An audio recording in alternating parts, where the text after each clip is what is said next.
Sejarah dunia telah mencatat berbagai peradaban yang mencapai puncak kejayaan dan memberikan sumbangsi besar bagi umat manusia. Salah satu peradaban yang memiliki pengaruh luas adalah peradaban Islam pada masa yang dikenal sebagai zaman keemasan Islam atau Islamic Golden Age. Periode ini merupakan masa ketika dunia Islam menjadi pusat ilmu pengetahuan, kebudayaan, ekonomi, dan politik yang berkembang pesat, serta memberikan dampak besar bagi dunia hingga saat ini. Namun, bagaimana dunia Islam bisa mencapai puncak kejayaan ini? Apa yang membuat umat Islam saat itu menjadi pelopor dalam berbagai bidang ilmu pengetahuan? Faktor-faktor apa saja yang mendukung berkembangnya zaman keemasan Islam? Dan mengapa akhirnya masa kejayaan ini berakhir? Semua pertanyaan ini akan kita bahas secara mendalam dalam video kali ini.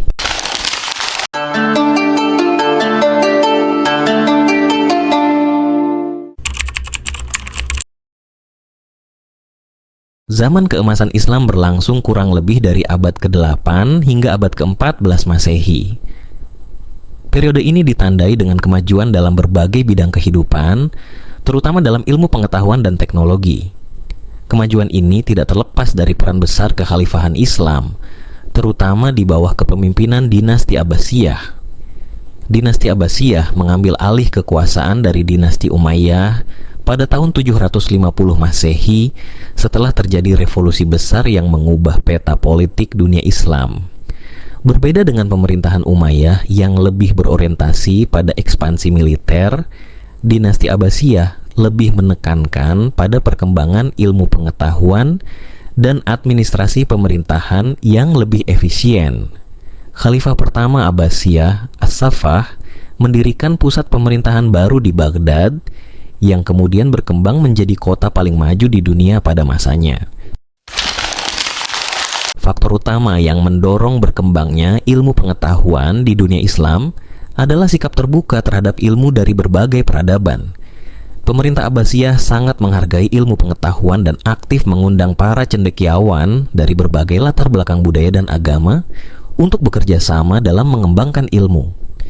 Banyak karya-karya ilmiah dari Yunani, Romawi, Persia, India, dan Tiongkok diterjemahkan ke dalam bahasa Arab dan dikembangkan lebih lanjut oleh para ilmuwan Muslim. Salah satu faktor penting yang mendorong berkembangnya ilmu pengetahuan pada masa ini adalah berdirinya Baitul Hikmah atau House of Wisdom di Baghdad. Institusi ini didirikan oleh Khalifah Harun al-Rashid dan dikembangkan lebih lanjut oleh putranya, Khalifah Al-Ma'mun. Baitul Hikmah bukan sekadar perpustakaan, tetapi juga berfungsi sebagai pusat riset dan penerjemahan yang mengumpulkan dan mengembangkan ilmu dari berbagai belahan dunia. Di dalam Baitul Hikmah, para ilmuwan bekerja menerjemahkan teks-teks ilmiah dari bahasa Yunani, Latin, Sanskerta, dan Persia ke dalam bahasa Arab. Mereka tidak hanya menerjemahkan, tetapi juga mengembangkan ide-ide baru yang melampaui ilmu pengetahuan sebelumnya. Hasilnya, dunia Islam menjadi pusat peradaban yang melahirkan berbagai penemuan dan pemikiran baru yang sangat berpengaruh. Selain faktor intelektual, kemajuan dunia Islam juga didukung oleh ekonomi yang kuat. Dunia Islam saat itu menguasai jalur perdagangan utama yang menghubungkan Asia, Afrika, dan Eropa. Kota-kota seperti Baghdad, Kairo, Damaskus, dan Cordoba menjadi pusat perdagangan yang ramai. Kekayaan dari perdagangan ini memungkinkan para penguasa Islam untuk mendanai pendidikan, penelitian, dan pembangunan infrastruktur. Selain itu, dunia Islam memiliki sistem administrasi yang efisien, pemerintahan yang stabil, dan sistem hukum yang terorganisir dengan baik memungkinkan masyarakat untuk berkembang dengan aman dan sejahtera. Sistem pajak yang adil dan kebijakan ekonomi yang cerdas juga mendukung pertumbuhan kota-kota besar dan meningkatkan kesejahteraan rakyat. Salah satu bidang yang mengalami kemajuan pesat dalam zaman keemasan Islam adalah ilmu astronomi. Ilmuwan Muslim melakukan pengamatan mendalam terhadap langit dan mengembangkan berbagai instrumen astronomi yang lebih canggih. Salah satu tokoh besar dalam bidang ini adalah Al-Farghani yang menulis buku Kitab fi Jawami Ilm Al-Nujum. Karya ini membahas pergerakan benda langit dan menjadi referensi utama bagi astronom di Eropa pada abad pertengahan.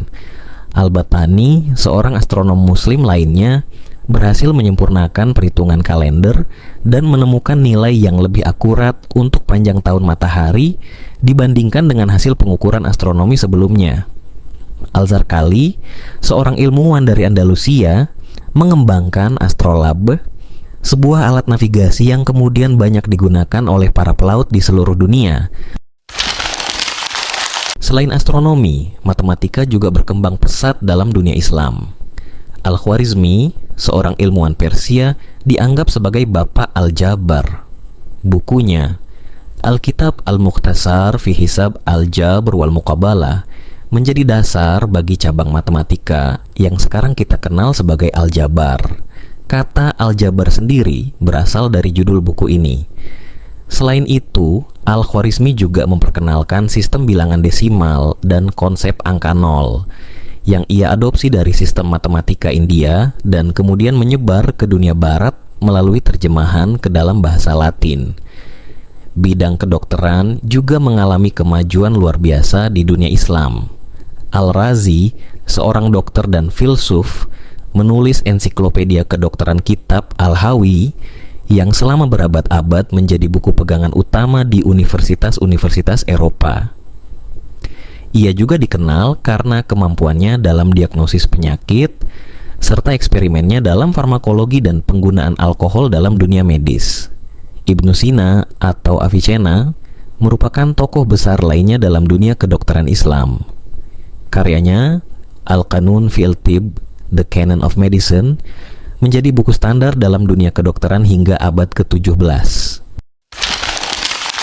Selain ilmu pengetahuan eksakta, para ilmuwan muslim juga mengembangkan filsafat dan pemikiran logis. Al-Farabi adalah salah satu filsuf terbesar dalam dunia Islam yang mengembangkan pemikiran politik dan teori musik. Ia juga memperkenalkan gagasan tentang bagaimana negara ideal harus dikelola yang banyak dipengaruhi oleh filsafat Yunani, terutama Plato dan Aristoteles. Ibnu Rushd, seorang filsuf besar dari Andalusia, dikenal karena komentarnya terhadap karya-karya Aristoteles yang kemudian sangat berpengaruh di dunia barat. Selain dalam bidang ilmu pengetahuan, zaman keemasan Islam juga menyaksikan perkembangan luar biasa dalam dunia sastra, seni, dan arsitektur. Sastra Islam pada masa ini berkembang pesat dengan lahirnya berbagai karya besar yang menggambarkan kehidupan, filosofi, dan nilai-nilai Islam dalam bentuk puisi, prosa, dan hikayat. Salah satu karya sastra terbesar yang muncul pada periode ini adalah Alf Laila wa Laila, atau lebih dikenal sebagai 1001 Malam. Karya ini merupakan kumpulan cerita yang berasal dari berbagai budaya, termasuk Arab, Persia, India, dan Mesir. Kisah-kisah dalam 1001 Malam seperti Sinbad Sang Pelaut, Alibaba dan 40 Pencuri, serta Aladin dan Lampu Ajaib menjadi cerita yang terkenal di seluruh dunia. Meskipun banyak cerita ini ditulis ulang dan diadaptasi dalam berbagai bahasa, akar kisah-kisah ini tetap berasal dari dunia Islam yang berkembang pada masa itu. Selain 1001 Malam, banyak pula penyair muslim yang menulis puisi-puisi yang menggambarkan cinta, spiritualitas, dan pemikiran filosofis. Salah satu tokoh paling terkenal dalam dunia Islam adalah Jalaluddin Rumi, seorang sufi dan penyair dari Persia. Puisi-puisinya yang syarat dengan makna spiritual dan filsafat menjadi inspirasi bagi banyak orang hingga saat ini. Selain Rumi, Al-Mutanabbi juga dikenal sebagai salah satu penyair terbesar dalam sejarah Arab. Puisi-puisinya penuh dengan kebijaksanaan, kebanggaan, dan refleksi atas kehidupan. Di samping sastra, seni Islam juga berkembang pesat dalam bentuk kaligrafi, seni ukir, dan desain geometris. Kaligrafi Arab menjadi bentuk seni yang sangat dihargai karena dalam Islam terdapat larangan untuk menggambarkan makhluk hidup dalam seni religius. Oleh karena itu, seni kaligrafi berkembang sebagai ekspresi keindahan yang menggabungkan seni dan spiritualitas. Kaligrafi ini banyak ditemukan dalam manuskrip Al-Quran, dekorasi masjid, serta seni ukiran di berbagai bangunan Islam. Selain kaligrafi, seni ukir dan pola geometris juga berkembang pesat dalam dunia Islam. Para seniman Muslim mengembangkan pola-pola geometris yang rumit dan penuh simetri yang mencerminkan keteraturan alam dan kebesaran Tuhan. Pola-pola ini dapat ditemukan dalam arsitektur masjid, istana, dan madrasah di berbagai wilayah Islam. Selain Masjid Cordoba, Alhambra di Granada juga merupakan contoh arsitektur Islam yang mengagumkan. Kompleks istana ini dihiasi dengan kaligrafi Arab, ukiran geometris yang rumit, serta sistem air yang canggih. Alhambra mencerminkan kejayaan peradaban Islam di Andalusia sebelum akhirnya jatuh ke tangan kerajaan Katolik Spanyol pada tahun 1492. Di bagian dunia Islam lainnya, Masjid Samarra di Irak juga menjadi simbol kejayaan arsitektur Islam. Masjid ini terkenal dengan menaranya yang berbentuk spiral, yang menjadi salah satu ikon arsitektur Islam pada masa itu. Selain itu, Masjid Sultan Ahmed atau yang lebih dikenal sebagai Masjid Biru di Istanbul merupakan salah satu mahakarya arsitektur Islam yang dibangun pada masa Kesultanan Utsmaniyah.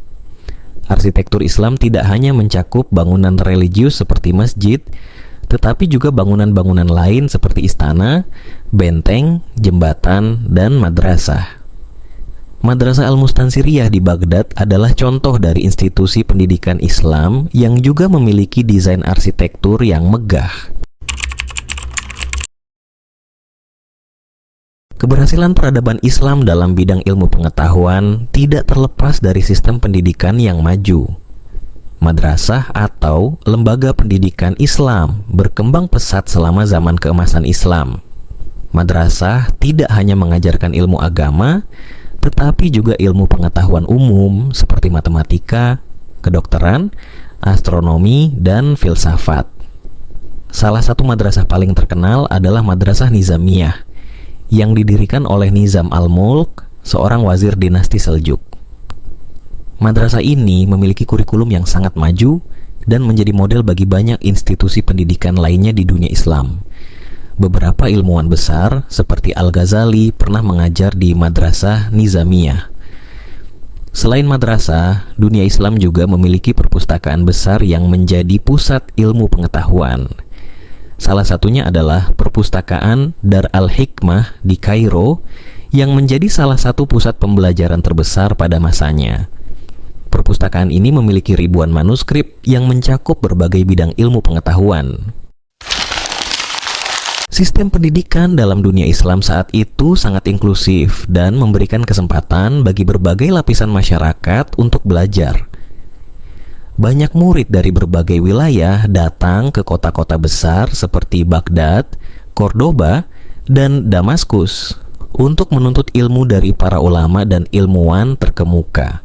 Selain itu, pendidikan dalam Islam tidak hanya terbatas pada kaum pria, tetapi juga terbuka bagi kaum wanita. Banyak perempuan muslim yang menjadi sarjana dan ahli dalam berbagai bidang ilmu. Fatimah Al-Fihri, seorang wanita muslim dari Tunisia, mendirikan Universitas Al-Qarawiyyin di Fez, Maroko, yang hingga kini masih berdiri sebagai salah satu universitas tertua di dunia. Sistem pendidikan yang maju ini memungkinkan dunia Islam untuk terus berkembang dan menghasilkan berbagai inovasi yang berpengaruh di seluruh dunia. Meskipun zaman keemasan Islam berlangsung selama berabad-abad, masa kejayaan ini akhirnya mengalami kemunduran. Ada beberapa faktor utama yang menyebabkan kemunduran peradaban Islam. Di antaranya adalah serangan dari bangsa Mongol, perpecahan politik, serta stagnasi dalam bidang ilmu pengetahuan. Salah satu peristiwa paling menghancurkan dalam sejarah Islam adalah penyerangan Mongol terhadap Baghdad pada tahun 1258 Masehi. Pasukan Mongol di bawah kepemimpinan Hulagu Khan menghancurkan kota Baghdad, membakar Baitul Hikmah, dan membunuh ribuan penduduk termasuk para ulama dan ilmuwan. Perpustakaan besar yang menyimpan ribuan manuskrip ilmiah dibakar, menyebabkan hilangnya banyak pengetahuan berharga yang telah dikembangkan selama berabad-abad. Selain serangan Mongol, perpecahan politik dalam dunia Islam juga menjadi faktor utama dalam kemunduran peradaban Islam. Kekhalifahan Abbasiyah yang sebelumnya kuat mulai melemah akibat persaingan antar dinasti dan munculnya kerajaan-kerajaan kecil yang saling bersaing. Selain faktor eksternal, stagnasi dalam perkembangan ilmu pengetahuan juga menjadi penyebab kemunduran. Setelah berabad-abad mengalami kemajuan pesat, dunia Islam mulai kehilangan semangat inovasi dan penelitian. Banyak ilmuwan yang lebih fokus pada doktrin-doktrin tradisional daripada mengembangkan ilmu pengetahuan baru. Meskipun demikian, warisan zaman keemasan Islam tetap bertahan hingga saat ini. Banyak ilmu pengetahuan yang dikembangkan oleh ilmuwan Muslim pada masa itu masih menjadi dasar bagi perkembangan sains dan teknologi modern. Zaman keemasan Islam adalah periode luar biasa dalam sejarah umat manusia, di mana dunia Islam menjadi pusat ilmu pengetahuan, budaya, dan politik. Kejayaan ini bukanlah hasil kebetulan, tetapi merupakan buah dari usaha para ilmuwan, pemimpin, dan masyarakat Muslim dalam membangun peradaban yang maju.